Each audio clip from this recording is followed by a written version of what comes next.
faire une dilatation par moins 1, d'accord? C'est-à-dire que je vais multiplier cette ligne L2 par moins 1. Donc ça fait 1 plus m, et puis 1 plus 2m. Ce qui me permet, donc maintenant que je sais que m différent de moins 1, je sais que 1 plus m est différent de 0, et donc bon, il suffit de diviser par 1 plus m pour obtenir le pivot. D'accord? C'est-à-dire, mais là, on voit bien que c'est plus pratique de soustraire directement L2 à L3, puisque j'ai 1 plus m pour les deux coefficients. Donc je vais faire naturellement, dans L3, je mets L3 moins L2. D'accord? Et donc j'obtiens en équivalence par ligne le système suivant, donc 1, 1, moins 2, moins m, 0, 1 plus m, 1 plus 2m. Bon, j'aurais très bien pu le normaliser à cette étape-là aussi, mais bon, on va faire ça tranquillement. Et donc là, je n'ai plus qu'une chose à calculer, hein, c'est moins m carré moins m plus 1, moins 1, moins 2m. D'accord? Donc ça fait moins m carré, moins 3m. D'accord? Alors, avant que vous l'écriviez, vous voyez que moins m carré moins 3m se factorise assez facilement par m. D'accord? D'une part. Et puis, en refaisant une dilatation par moins 1, c'est comme si, hein, puisque j'ai plus qu'un coefficient non nul sur la ligne, je peux tout multiplier par moins 1, ça ne changera pas grand-chose. Hein, d'accord, au système? Et donc, je vais faire m carré plus 3m. Ok? Et ce m carré plus 3m, je le retransforme en m facteur de m plus 3. Hein, d'accord? Donc, m facteur de m plus 3, ce qui me donne carrément tout de suite les annulations de ce coefficient. D'accord? Donc là, on voit tout de suite apparaître les deux cas qui vont suivre. Quels sont-ils? M égale 0 ou M égale moins 3. Hein, d'accord? Donc on y va. Alors on est toujours à l'intérieur du cas 2. Donc dans ce cas-là, on dit cas 2.1. D'accord? Comme si vous étiez dans un cours avec des paragraphes, hein, et des sous-paragraphes. Donc là, si on va faire le cas où m égale 0, par exemple, d'accord? Alors si m égale 0, on va avoir, si m égale 0, qu'est-ce qu'on va avoir? On va avoir donc la matrice qui s'écrit 1, 1, moins 2, 0, 1, 1, 0, 0, 0. D'accord?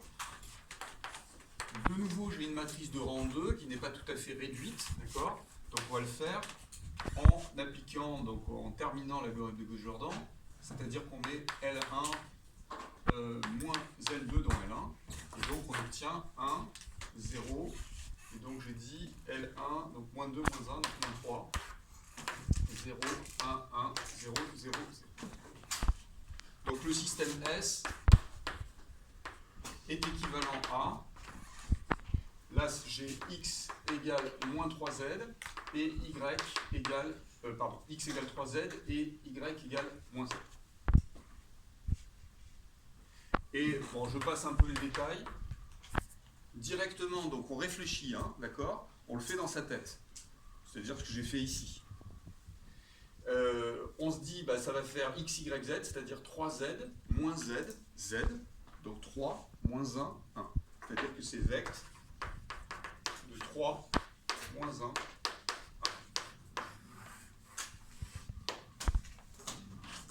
Alors, ensuite, cas 2.2. Si m égale moins 3. Après, on traitera le cas où m est différent des deux valeurs d'annulation du dernier coefficient. D'accord? Donc si m égale moins 3, la matrice s'écrit, alors bon, il faudrait que j'écrive ici, hein, la matrice s'écrit. J'ai déjà cette place comme ça. Ça nous fait donc 1, 1, 1, d'accord? Ensuite 0, moins 2 et moins 5, c'est ça, hein, et 0, 0, 0. Pareil, on obtient une matrice de rang 2, d'accord? Alors je fais une petite dilatation, et puis pour aller un petit peu plus vite, donc je vais mettre dans je la fais sur place, hein, la dilatation, donc ça fait, je divise tout par moins 2, donc ça fait 1, et donc là ça fait 5 demi. Moins 5 sur moins 2, ça fait 5 demi. Et là je fais donc dans L1, je mets L1 moins L2, j'obtiens 1, 0, L1 moins L2, et 1 moins 5 demi, donc ça fait moins 1 demi. Et ici, j'obtiens 0, 1, 5 demi, 0, 0, 0.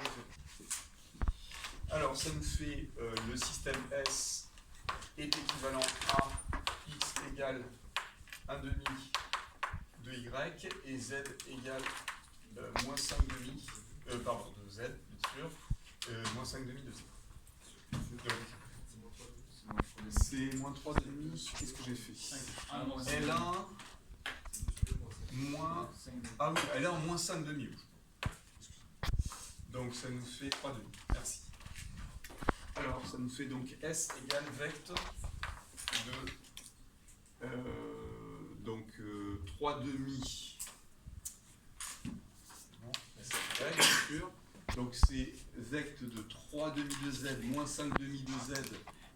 Z, on multiplie tout par 2 pour avoir des coefficients entiers, d'accord? Et donc ça fait 3, moins 5, 2.